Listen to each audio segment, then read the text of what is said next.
तर आषाढी एकादशीच्या निमित्तानं मालेगाव तालुक्यातील जिल्हा परिषद शाळांमध्ये विठू नामाचा गजर पाहायला मिळतोय। विद्यार्थी आणि शिक्षकांनी मोठ्या भक्तिभावानं पंढरीची वारी मालेगावात अनुभवली आहे। गावकरी देखील दिंडीत सहभागी झालेत।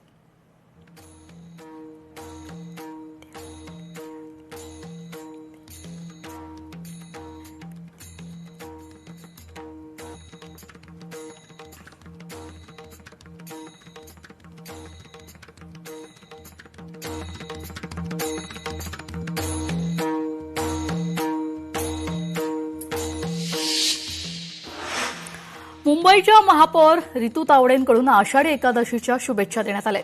प्रत्येक मुंबईकराला सुख समाधान आणि भरभराट लाभो असं रितू तावडे यांनी विठ्ठलापुढे साकडं मागितलंय।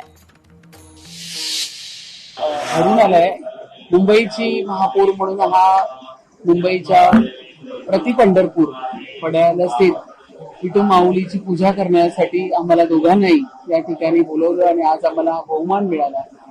मी महापौर म्हणून माझ्या समस्त मुंबईकरांना, माझ्या वारकरी संप्रदायाच्या सगळ्या वारकरी बंधूंना या ठिकाणी आषाढी एकादशीच्या खूप खूप शुभेच्छा देतो। विठुरायाच्या माऊलीच्या चरणी मी हेच साकडं घातलंय की माझ्या मुंबईकरांची या ठिकाणी चांगली भरभराट हो, त्यांच्या मनोकामना पूर्ण हो, सगळे संकल्प त्यांनी हाती घेतले असतील चांगले तर ते नक्कीच हो। घडून आलाय मुंबईची महापौर म्हणून हा मुंबईच्या प्रति पंढरपूर तर आषाढी एकादशी निमित्त पंढरपुरात भाविकांमध्ये भक्तिमय वातावरण पाहायला मिळते। आषाढी एकादशी निमित्त विठुरायाचं दर्शन घेण्यासाठी महिला भाविकांची देखील मोठी गर्दी झाली आहे। यावेळी महिला भाविकांनी अभंग गात आनंदोत्सव साजरा केलाय। भाविक महिलांशी संवाद साधले आमचे प्रतिनिधी वसीम अत्तारे। पाहूयात।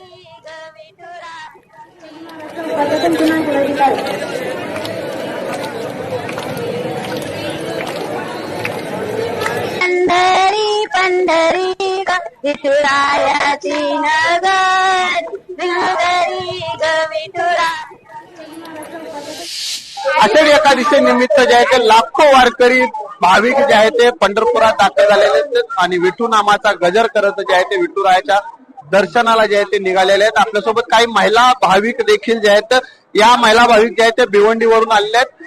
अनेक वर्षापासून जे आहे ते या महिला भाविक जे आहेत ते विठुरायाच्या दर्शनासाठी पंढरपुरात येत असतात। आम्ही आता 4 वर्ष झाले असतील येतो सर्व महिला, पण पहिला आमच्या सासू ज्या होत्या त्या 30 वर्ष 35 वर्ष झाली वारी करतात, पण ते आता नाही राहिल्या। तर त्यांचा परंपरा जी वसा तो आम्ही सुनबाईंनी सर्व चालू केले, त्यामुळे आम्ही येतो। आणि पांडुरंगाच्या भक्तीची जी ओढ आहे ती इथे आल्यावर खरी कळते, घरी बसून नाही समजत। आपण बोलतो एवढी लोक चालत का जातात, पण तो त्यांचा जो भक्तिभाव आहे आणि इथं आल्यावर प्रत्येक माणूस स्वतःला म्हणजे माऊली म्हणून उद्गारतो। मी वारीला पहिल्यांदाच आलेले आहे आणि इथे आल्यावर मला वारीबद्दल खूप काही वाटलं। वारीत येणारी लोक ही देवासाठी खूप श्रद्धेने आणि भक्तीने येतात, पण देव आपण वारी नाही करत, देव आपली वारी देवाकडनं आपली वारी करून घेतो। मी पहिल्यांदाच आले वारीला आणि इथे आल्यावरच समजते का वारी म्हणजे काय, आणि इथे येऊनच समाधान भेटलंय।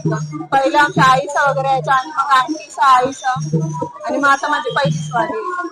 च्या निमित्ताने जे आहे ते दर्शनासाठी येत असतात आणि मोठं भक्तिमय वातावरण जे आहे ते पंढरपूरच्या परिसरात आणि मंदिर परिसरात जे आहे ते आपल्याला या ठिकाणी पाहायला मिळतं। वसीम अत्तार, लोकशाही न्यूज, पंढरपूर। लोकशाही मराठी ऐका, पहा, जागरूक रहा।